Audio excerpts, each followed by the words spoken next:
Hello and welcome back to the new blog. सब देखने और सुनने वालों को मेरा सलाम और नमस्कार। मैं हाजिर हूं आपके साथ नया ब्लॉग लेके।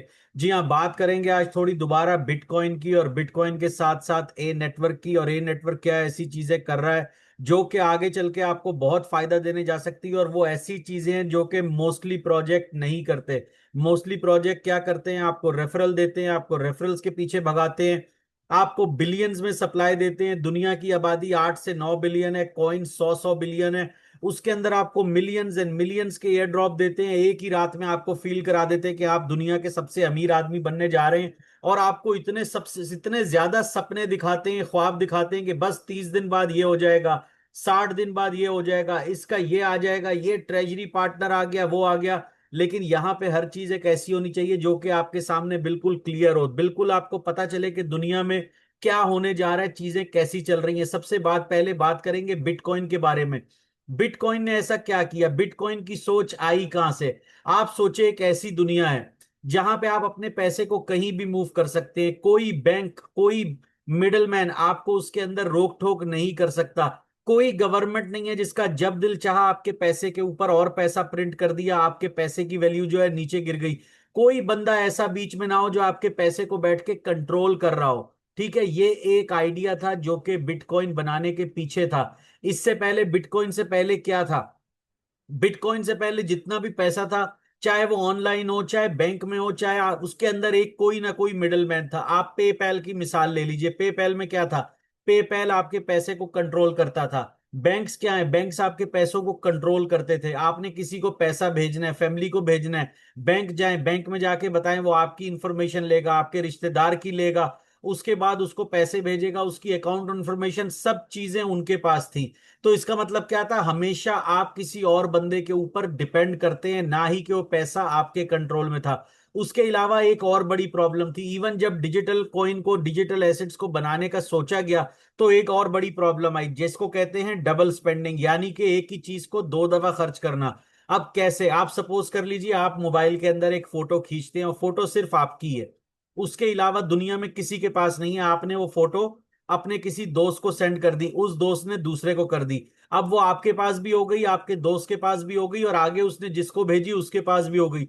तो यही प्रॉब्लम थी जो डिजिटल एसेट के लिए आ रही थी कि भाई इसके साथ क्या किया जाए कि जो डिजिटल पैसा हो वो सिर्फ आपका हो। ऐसा ना हो कि एक कॉइन मैं आपको सेंड करूं और वही कॉइन में मिलता जुलता किसी और को सेंड कर दूं और डबल स्पेंडिंग उसके अंदर होना शुरू हो जाए। तो यही चीज सॉल्व करने के लिए लाया गया बिटकॉइन। बिटकॉइन को एक ऐसे बंदे ने बनाया जिसको दुनिया में आज तक कोई नहीं जानता, ना ही किसी ने देखा, जिसे कहते हैं सतोशी नाकामोटो। वो एक आइडिया लेके आया जिसका ना किसी को पता था, ना आज तक किसी को पता चल सका। बिटकॉइन बना क्यों, बिटकॉइन का आइडिया 2008 से शुरू हुआ, जब पूरी दुनिया में, आप लोग सब जानते हैं, रिसेशन चल रहा था। स्पेशली यूरोपियन और अमेरिकन कंट्रियों के अंदर, जहां पे हर चीज डाउन थी, घरों की कीमत डाउन थी, पैसे की कोई वैल्यू नहीं थी, लोग घरों में बंद थे क्योंकि कोई काम नहीं था, नौकरियां नहीं। इनका इफेक्ट इतना ज्यादा उन मुल्कों में नहीं पड़ा जहां पे इतना फाइनेंशियल सिस्टम या बैंकिंग सिस्टम स्ट्रांग नहीं था। उन मुल्कों में ज्यादा पड़ा जहां पे ज्यादातर काम क्रेडिट के थ्रू, इवन के आप क्रेडिट कार्ड के थ्रू, घरों की मॉर्गेज, गाड़ियों के लोन, वहां पे उनका यहाँ पे नुकसान ऐसे मुल्कों के अंदर बहुत ज्यादा हुआ। वहां पे सतोशी एक आइडिया लेके आया कि एक ऐसा पैसा बनाया जाए जो कि सिर्फ लोगों के लिए हो। वो किसी बैंक का पैसा ना हो, किसी गवर्नमेंट का पैसा ना हो, कोई उसको कंट्रोल नहीं कर सके। और वहां पे जाके बिटकॉइन का पहला ब्लॉक बनाया गया जिसको कहते हैं जेनेसिस ब्लॉक। इवन उस ब्लॉक के अंदर सतोशी ने एक मैसेज लिखा था कि ये 2009 का जो है ये बेल आउट है और आज से ये बैंकिंग सिस्टम जो है दुनिया से खत्म होने जा रहे हैं। लेकिन जो चीज कई सौ सालों से चल रही है, ऑब्वियसली उसको खत्म होते हुए थोड़ा बहुत टाइम लगता है। अब बिटकॉइन क्या है, बिटकॉइन को ऐसे समझ लीजिए जैसे आपकी एक नोटबुक है, एक डायरी है जिसके ऊपर आप चीजें लिखते हैं। हर पेज के ऊपर आप कुछ लिखते हैं तो हर पेज को आप एक ब्लॉक समझ लीजिए।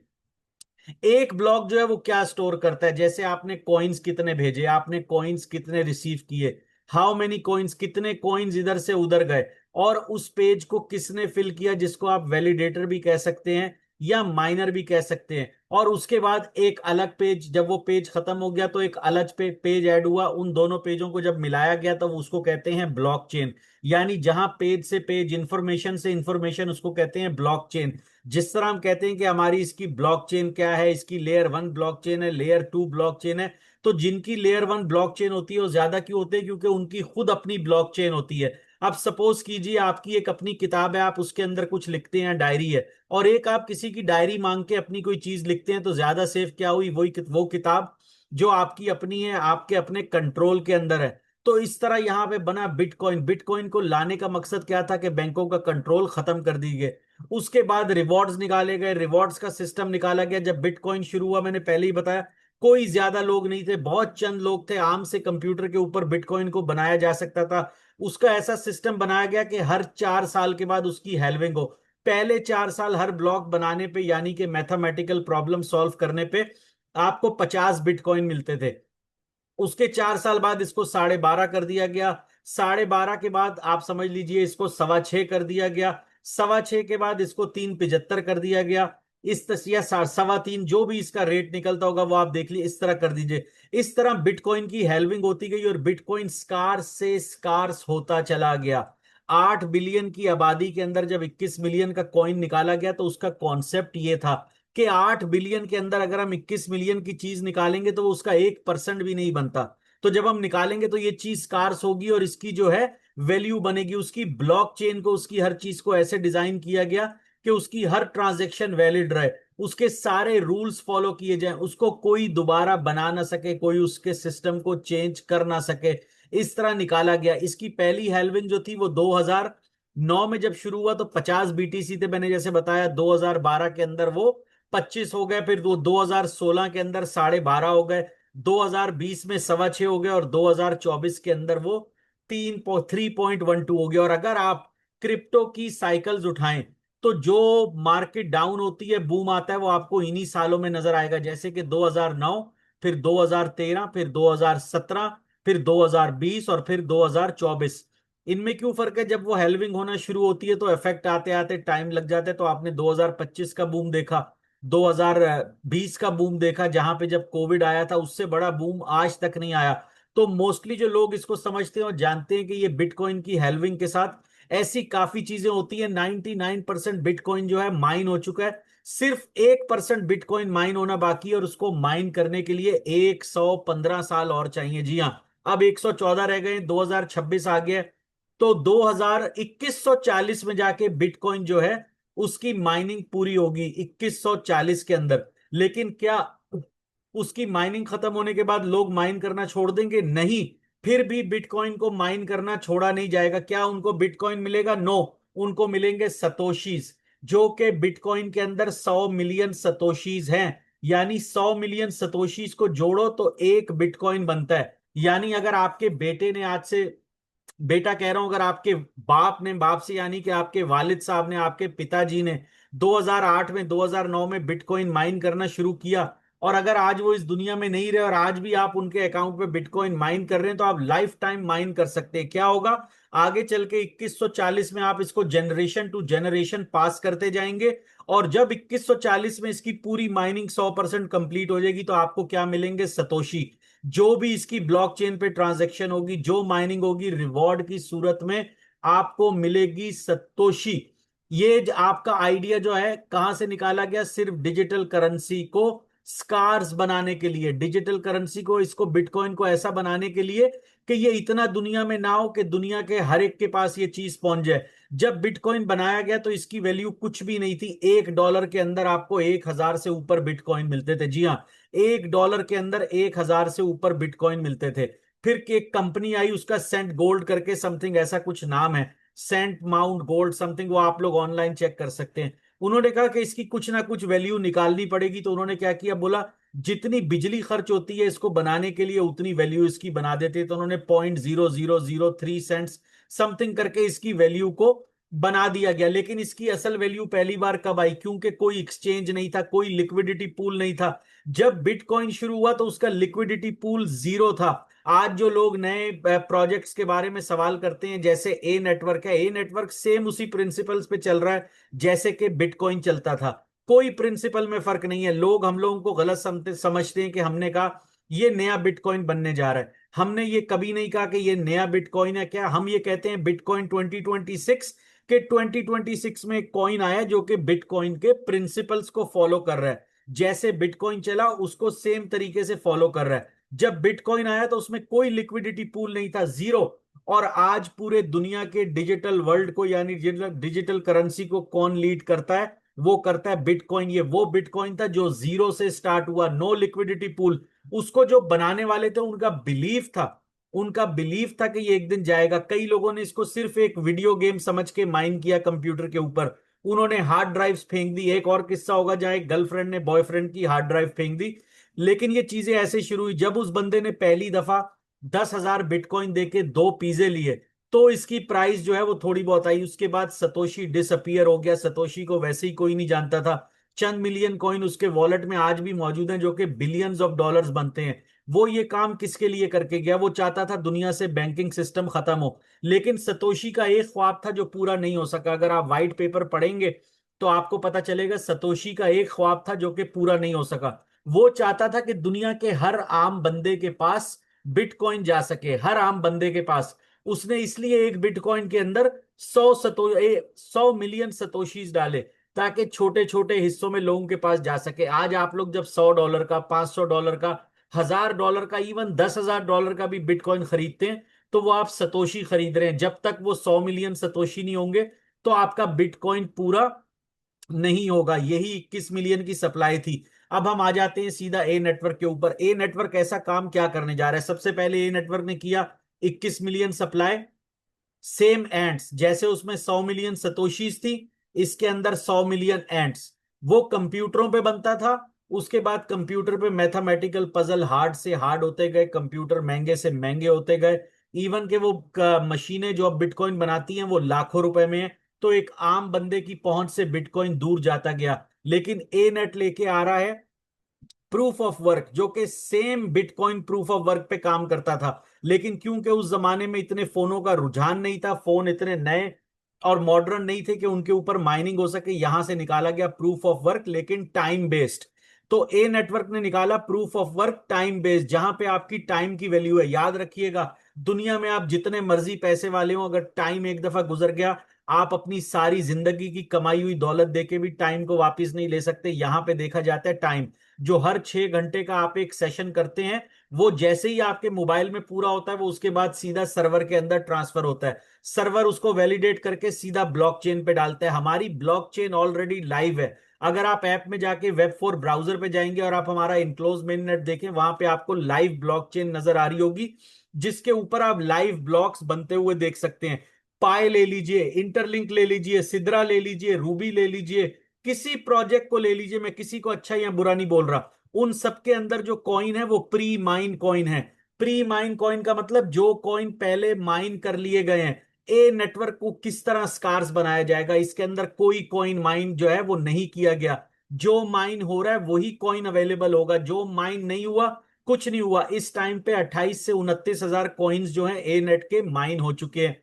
अगर हम आज ये नेटवर्क को रोक देते हैं इसकी माइनिंग, तो पूरी जिंदगी पूरी दुनिया में इसमें 28 हजार कॉइन ही रहेगा, इससे ऊपर नहीं हो सकता।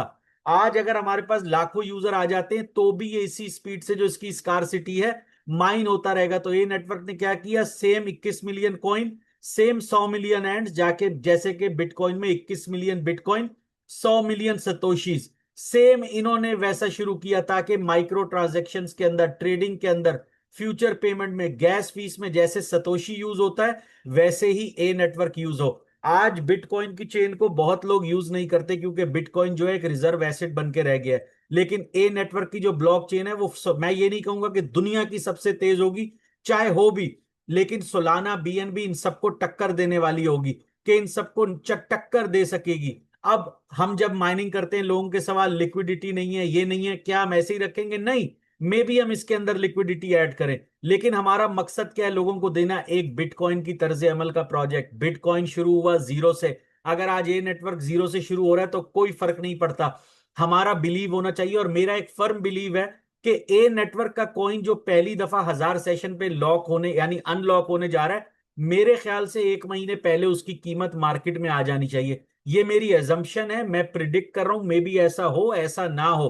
तो कल को ये मत बोलिएगा मैंने ऐसा कहा था वैसे क्यों नहीं हुआ। मैं खुदा नहीं हूं, मैं अपनी रिसर्च से, अपने एक्सपीरियंस से आपको चीज बता सकता हूं, ना कि मैं आपको 100% गारंटी दे सकता हूं। ए नेटवर्क ने क्या किया? बिटकॉइन की तरह no liquidity, no major price, people mind because they believe early.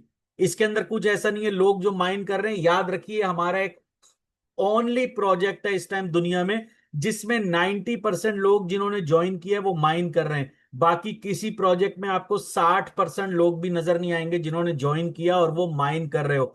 A network ने क्या चीज चेंज की? सबसे पहले कहा कि हमें सबसे पहले क्या चाहिए? कम्युनिटी। दूसरा हमें सबसे पहले क्या चाहिए? इकोसिस्टम। उसके बाद हमें क्या चाहिए? मैसिव लिक्विडिटी, लेकिन वो बाद में आती रहेगी, उसकी टेंशन नहीं है। ए नेटवर्क बिटकॉइन का कंपेटिटर कैसे बन सकता है? हम उसको कॉपी नहीं कर रहे। ना हमने कहा है कि कभी ये 1 लाख की प्राइस क्रॉस कर जाएगा, ना हमने कहा है ये सुबह आते ही $70,000 का हो जाएगा। नहीं, हो सकता है जब ये आए ये $1 का हो सकता है जब ये आए $10 का हो सकता है जब ये आए $1,000 का हो। ये सारी चीजें आपके स्ट्रक्चर के ऊपर डिपेंड करती है। जितना मुश्किल बिटकॉइन बनाना था ए नेटवर्क का कॉइन, उससे भी ज्यादा मुश्किल है बनाना। जी हाँ, उससे भी ज्यादा मुश्किल है बनाना। आज जो लोग कंप्लेन करते हैं, या कंप्लेन कह लीजिए या क्वेश्चन कह लीजिए कि साल में 4 कॉइन मिलेंगे तो क्या होगा, अगर मैं आज आपको बोलूं आपको साल में 4 इथीरियम मिलेंगे या 4 बिटकॉइन मिलेंगे, क्या आप उसे माइन करेंगे? 110 120% आप सब उसको माइन करेंगे, क्योंकि आपको वो कॉइन चाहिए। सबसे पहले ए नेटवर्क क्या अलग चीज करेगा? रियल यूटिलिटी लेके आएगा। रियल यूटिलिटी कैसे लाएगा? लोग 6 महीने साल इसके बारे में अनाउंस करते हैं, हम ये लाएंगे हम वो लाएंगे। ए नेटवर्क ने क्या किया? लॉन्च होने से पहले आपको आपका प्राइवेट मेन नेट दे दिया, ये लो भाई, हम अनाउंस नहीं करेंगे, हमने तुम्हें दे दिया। जिस दिन 8 महीने बाद अपना सेशन पूरे करोगे, ये प्राइवेट मेन नेट तुम्हें दिया, जाओ इसके ऊपर ऐश करो, कॉइन बेचो, जो मर्जी करो। प्राइस क्या होगी वो टाइम बताएगा। उसके बाद लोग 6 महीने ऐलान करते हैं, क्या होगा? हमारी ब्लॉकचेन आएगी। 2 साल, 6 साल, पाई कॉइन को देख लीजिए आप, रूबी को देख लीजिए, बी कॉइन को देख लीजिए, इंटरलिंक को देख लीजिए, आज तक लाइव ब्लॉकचेन आपके सामने नहीं आ चुकी। मेरे से गलती से पाई कॉइन निकल गया, पाई को हटा दीजिए। रूबी, सिद्रा और जितने भी प्रोजेक्ट हैं आज तक अपनी ब्लॉकचेन आपके सामने लाइव नहीं ला सके। आप हमारी ऐप में जाइए, अभी ब्लॉक एक्सप्लोरर से एड्रेस निकालिए, किसी भी ब्राउजर पे मैं चैलेंज करता हूं, आप उसको डालिए। आपका जो टेस्ट नेट है, आपका टेस्ट नेट भी नहीं मैं कहूंगा उसको, प्राइवेट मेन नेट है, आप उसको डालिए, चलेगा। फिर लोग अनाउंस करते हैं हमारा इकोसिस्टम यूज आ जाएगा, रियल डिमांड आ जाएगी। ए नेटवर्क ने क्या किया? सीधा थड़क लाके आपको अपना डीएक्स दे दिया, यानी कि डिसेंट्रलाइज्ड एक्सचेंज। अभी जाइए, अभी डाउनलोड कीजिए और आपका चलेगा। यस, याद रखिए, कल रात से हमारी मेंटेनेंस चल रही है, ऐप सबकी चल रही है, माइनिंग हो रही है। कुछ लोगों को डीएक्स खोलने में या सीड फ्रेज को रिकवर करने में प्रॉब्लम है, उसके ऊपर काम हो रहा है, टीम काम कर रही है। कोई भी दुनिया की ऐप हो, उसको स्टेबल होते हुए चंद महीने, 5-6 महीने लग जाते हैं, लेकिन फिर भी ये नेटवर्क की जो ऐप है वो दबा दब दबा के सही चल रही है। चंद लोगों को 2-4% को प्रॉब्लम आ रही है और हमारी कोशिश है कि वो भी ना आए। तो ये क्या कर रहा है उसके अलावा? और डीएक्स ले आया, ब्लॉकचेन अपनी ले आया। बाइनेंस के पास क्या है? एक ब्लॉकचेन है, कम्युनिटी है और एक एक्सचेंज है। हम डीएक्स ले आए, सीएक्स पे हमारा काम हो रहा है, वो अभी नहीं, इन द फ्यूचर वो भी आप देखेंगे ये नेटवर्क लेके आएगा। और हम लोग शोर नहीं करेंगे, एड नहीं चलाएंगे, लाके सीधा आपको देंगे। उसके बाद क्या है? Strong community. Less than 1 month almost 1 lakh की हमारी कम्युनिटी है, जिसमें से 90% लोग जो हैं वो एक्टिव हैं। Scarcity plus time 21 million. आज से 9 महीने बाद, 8 महीने बाद जब लॉक होने जाएगा, अनलॉक होने कॉइन मुश्किल से 30,000 40,000 कॉइन आपके पास होंगे। और मुझे गारंटी है, अपने लोगों पे मुझे ट्रस्ट है कि 90% से ऊपर लोग ये कॉइन बेचेंगे। और याद रखिएगा दोस्तों मेरी बात, जो बेचेगा, जो इस कॉइन को पहली अनलॉकिंग पे बेचेगा, जिंदगी भर दोबारा उसको इस प्राइस पे वापस नहीं खरीद पाएगा, ये मेरी बात याद रखिएगा। लेकिन क्या ये पत्थर पे लकीर है? नो। मैं ऐसा सोचता हूं, मेरी रिसर्च है, मैंने इतने देखे, और मेरे पास अगर पैसे हुए ऊपर वाले ने दिए और इसकी प्राइस कम हुई, तो आप यकीन कीजिए जितने पैसे होंगे सबके मैं कॉइन्स खरीद लूंगा। उसके बाद क्या आता है? ट्रस्ट। एक चीज बिटकॉइन ने की पैदा, ट्रस्ट। क्या ट्रस्ट था? इसकी ब्लॉकचेन बेहतरीन बनाएंगे, सप्लाई हमेशा इसकी 21 मिलियन रहेगी, हमेशा इसमें कंसिस्टेंसी रहेगी, डिसेंट्रलाइजेशन मेन चीज होगी। आज लोग हमारी ऐप को बोलते हैं कि इसमें नोटिफिकेशन नहीं आता। आप लोग जाके चैट जीपीटी पे, गूगल पे सर्च कीजिए, अगर आपको नोटिफिकेशन चाहिए तो आपको अपनी ऐप का डेटा एक तीसरी कंपनी को बेचना पड़ता है, जैसे कि फायर बेस हो गई। वो आपकी ऐप में घुसते हैं और फिर आपको नोटिफिकेशन भेजते हैं। उससे क्या होता है, आपकी ऐप डिसेंट्रलाइज नहीं रहती, उसकी सारी आपकी इंफॉर्मेशन, आप कब लॉग इन हो रहे हैं, लॉग आउट हो रहे हैं, कितने सेशन हो गए, टाइम क्या हो गया, वो सब उसके अंदर थर्ड पार्टी को चली जाती है। हमने खुद किया कि नोटिफिकेशन नहीं देंगे, अलार्म सेट कर लो दिन में 4 दफा, माइंड करो, लेकिन हम हर चीज को डिसेंट्रलाइज रखेंगे। वो एक जमाना था जब लोगों ने बिटकॉइन का मजाक उड़ाया, उसको यूजलेस बोला, फेक इंटरनेट मनी बोला, बोला ये कभी चल ही नहीं सकता। आज गवर्नमेंट, बैंक, ईटीएफ, सब इंस्टीट्यूशन उसको होल्ड करते हैं, और जो नहीं करते उसको होल्ड करना चाहते हैं। अब लोगों का सवाल, क्या ए नेटवर्क बिटकॉइन एकदम बन सकता है? नहीं, ए नेटवर्क एकदम बिटकॉइन नहीं बन सकता, लेकिन अगर ए नेटवर्क और जो यूटिलिटी है, जैसे लेयर 1 ब्लॉकचेन बना चुका है, डेक्स बना चुका है, प्राइवेट मेननेट ला चुका है, आगे चल के डीएप्स आएंगी, हमारे पास कम्युनिटी है जो बिटकॉइन के पास कभी नहीं थी शुरू के चंद सालों में। तो क्या बिटकॉइन ऐसा की तरह ये बन सकता है? यस, ये बिल्कुल बिटकॉइन की तरह बन सकता है, लेकिन क्या सुबह बन जाएगा? नहीं। तो मैं आप सबको एक मशवरा देता हूं, जो लोग इसको समझते हैं कि हम बिट्स को माइन करेंगे 8 महीने बाद, ये तो हमें आपकी जरूरत नहीं है, आप इस प्रोजेक्ट को छोड़ सकते हैं। विद ड्यू रिस्पेक्ट, मैं आपकी इज्जत करता हूं, ये प्रोजेक्ट आपके लिए नहीं है। अगर आपको रेफरल चाहिए, अगर आपको लाखों कॉइन चाहिए, अगर आपको स्पीड चाहिए, ये प्रोजेक्ट आपके लिए नहीं है। अगर आपको वैल्यू चाहिए, स्कारसिटी चाहिए, आपको डेक्स चाहिए, आपको ये सारी चीजें चाहिए, आगे चल के आपको सीईएक्स सेंट्रलाइज एक्सचेंज चाहिए, तो ये प्रोजेक्ट आपके लिए है। 100 बिलियन कॉइन, मैं आपको चैलेंज करता हूं। लोग आजकल बहुत सारे प्रोजेक्ट वाले बोलते हैं कि हमारे कॉइन की प्राइस 100 होगी, हमारे कॉइन की प्राइस 200 होगी, हमारे कॉइन की प्राइस 1000 होगी। यस, अगर आप 100 बिलियन में से टोटल 1 मिलियन सप्लाई लेके आएंगे तो उसकी प्राइस हो सकती है, लेकिन लॉन्ग टर्म में नहीं हो सकती। मैंने इंटरलिंक के ऊपर पोस्ट बनाई थी कि इसकी प्राइस डबल फिगर में आ सकती है, और मैं आज भी इस बात पे कायम हूं। मैंने क्यों बनाई थी? कि अगर इसकी सप्लाई बहुत कम लेके आएंगे, लेकिन क्या लॉन्ग टर्म में ऐसा रह सकते हैं? नहीं। आप जाके सर्च कीजिए, दुनिया में कोई एक भी कॉइन नहीं है, दुनिया में कोई एक भी कॉइन नहीं है जिसकी सप्लाई 100 बिलियन हो और उसकी प्राइस $10 भी हो। कोई कॉइन नहीं है। सबसे अच्छी प्राइस का कॉइन एक ही है, जो कि एक्सआरपी है, जिसकी 60 बिलियन के करीब सप्लाई मार्केट में है, लेकिन वो भी $3 को एक दफा टच करके आया था, दैट्स इट। बहुत से जाइंट है दुनिया में जिन्होंने छोटा छोटा शुरू किया, जिन पे लोग हंसते रहे, जैसे कि बिटकॉइन है, इथीरियम है, बीएनबी है, सोलाना है, इन सब ने छोटा छोटा शुरू किया, आज ये कहां पे है? तो आज ये ए नेटवर्क का आपको मौका 2026 में दिया जा रहा है। क्या ये मौका आपको दोबारा मिलेगा? मैं नहीं समझता मेरी और आपकी जिंदगी में दोबारा मिलेगा। आज से 100 साल बाद, 200 साल बाद दोबारा कभी ऐसा मौका है, मैं कह नहीं सकता। मैं इस कंपनी में काम कर रहा हूं, इसका ये मतलब नहीं मैं इसकी तारीफों के पुल बांध रहा हूं, नहीं। ये आपको जिंदगी ने दोबारा मौका दिया है 21 मिलियन कॉइन का। ये आपके सामने मेरा फोन है, ये आईफोन, ठीक है। ये मैंने इसके अंदर अभी माइनिंग मेरी रुकी थी, ये स्टार्ट की है। एक अकाउंट है, ये आपके सामने इसके अंदर चल रहा है, एक अकाउंट ये मेरे आईफोन के अंदर, ठीक है। एक अकाउंट मेरा दूसरा एंड्रॉइड में, मैं खुद माइनिंग कर रहा हूं। मेरे पास एक में 4 कॉइन है, एक के अंदर एक कॉइन भी नहीं है। मैं दो अकाउंट पे माइनिंग कर रहा हूं। क्यों? मैं कंपनी का सीईओ हूं, लेकिन मैं ऊपर वाले की कसम खा के बोलता हूं, मेरे पास एक कॉइन नहीं है। एक कॉइन नहीं है। मैंने जो ये माइन किए हैं 5 कॉइन, इनके अलावा मेरे पास ना कोई सप्लाई है, ना कभी जिंदगी में आएगी। हमने अपनी सप्लाई को भी वॉल्ट में लॉक कर दिया, उस पर सिस्टम लगा दिए, कोई उसको डंप भी नहीं कर सकता, कोई उसके अंदर जबरदस्ती ट्रांजैक्शन नहीं कर सकता। सबको मल्टी सिग्नेटरी बना दिया कि दो दो तीन तीन लोग साइन करेंगे तब हमें जाके कॉइन्स मिलेंगे, नहीं तो सीईओ को, फाउंडर को, किसी को कोई कॉइन नहीं मिलेगा, ताकि हम डंप करके बेईमानी करके भाग ना जाए। उसके ऊपर हमने ऑटो पॉज लगा दी है कि अगर किसी ने बेईमानी करने की कोशिश की तो ऑटो पॉज के थ्रू कॉइन ही ब्लॉक हो जाएंगे, वो रिलीज ही नहीं करेगा। हम ये सब करें, लेकिन क्या दूसरे प्रोजेक्टों में आपको ऐसा लगता है कि है? लोगों ने, ओनरों ने 50-50% सप्लाई अपने पास रखी है। ध्यान दीजिए, एक दफा टाइम चला गया वापस नहीं आएगा, इंसान चला गया वापस नहीं आएगा, सेहत वापस नहीं आती, लेकिन सबसे मेन चीज क्या है? टाइम। टाइम को दुनिया का बड़े से बड़ा बादशाह, बड़े से बड़ा आदमी नहीं रोक सकता। एक दफा टाइम चला गया वापस नहीं आएगा। ये जिंदगी आपको दूसरा मौका दे रही है एक ऐसा कॉइन बनाने के लिए, जो मैं नहीं कह रहा पहले दिन ही लाखों का होगा, लेकिन लाखों का बन सकता है। वीडियो पसंद आई हो तो लाइक और शेयर कीजिए, चैनल को सब्सक्राइब कीजिए। बहुत जल्द मिलूंगा आपसे एक नेक्स्ट व्लॉग में, तब तक के लिए टेक केयर।